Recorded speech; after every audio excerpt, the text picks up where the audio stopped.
Cinsi yolla bulaşıbsa siz bunu cinsi yolla müalicə olunursunuz. Müalicə olunduqdan sonra biz o nevüslərə cərrahi olaraq müdaxilə edirik ki, nevüslər özü də sürtünməyə bağlı qanlanır və siz bunu partnerinizə də bulaşdırmış olursunuz.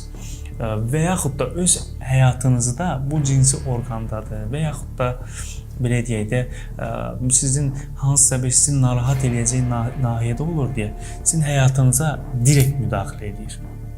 Allah eləməsin, kişilərdə bu qısırlığa gətirib çıxarda bilir bir müddət, qadınlarda da xoşa gəlməz qoxular, yenə həmçinin qısırlığa gətirib çıxardır.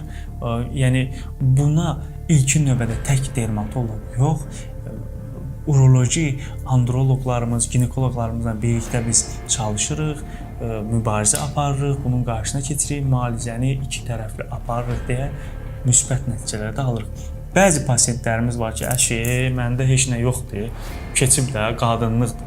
Qadınlıqdır keçibsə, sən müalicə olunmalısan ki, ya o qadın partnerinə bir daha görüşməməlisən, ya da o partner də müalicə olmalıdır, ya da ki, səndə var bu, sən də başqasına keçirtməməlisən bunu. Bunun kökünü müalicə eləməlisən ki, və yaxud da mən törəməni götürürəm, doktor yenə çıxdı, çıxacaqsan bunu axı dibinə müdaxiləni, zərbəni vurmursan axı. Sən elə götürürsən, kosmetik olaraq dermatoloq onun üstünü düzəldir, daxilin axı müalicə eləmirsən.